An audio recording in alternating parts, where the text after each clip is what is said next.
Hi everyone, welcome to my channel. So today is my birthday. Chuan Chuanin lapakhat mizo la ngaihsan kadua pathian la gospel song ania Thinlung a thlir zawk trinity Vanlalsailova thiam tak mea ron sakhania athu hi thakati emem lai moi boka amang chuanin kasangal vedon lo ti po kan siam ase ka thei top kan chua don ni milong ai thak sak vek ula chuan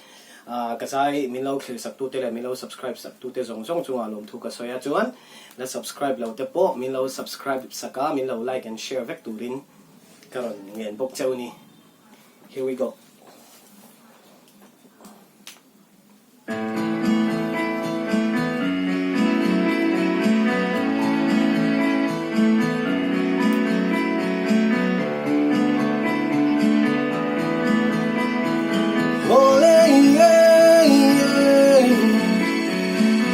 Hian in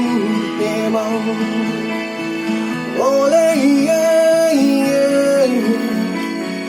hey hian a chong kang cheng kan tak sa moi the kan helan dan song song po kasle fian song te hian wo song a hey siam chung rim lam en trin tu ka inum na ngai lut lai ben Thinlung a thlir zawk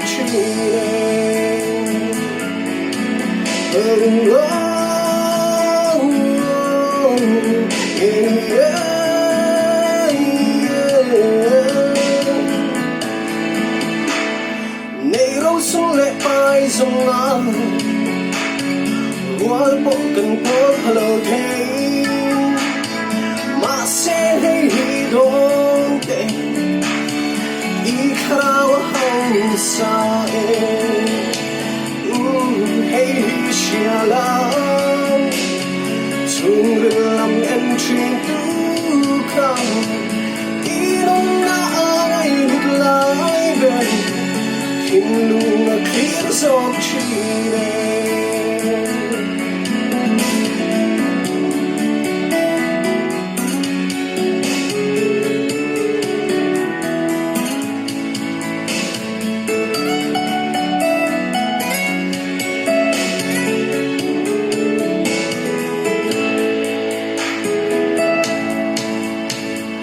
tam tak kan ching Karaoke kan sing le trin lung oi na kin mizo reng an silom lu sam ai tong po nei ma se an kha reng muang thei lo Krista an nei silom ole hey siam chung lam en trin tu ka inum na ngai lut lai ben Thinlung a thlir zawk come on the Krista tu avin lo zong zela inum na ngai lut lai ben Thinlung kha lan cheng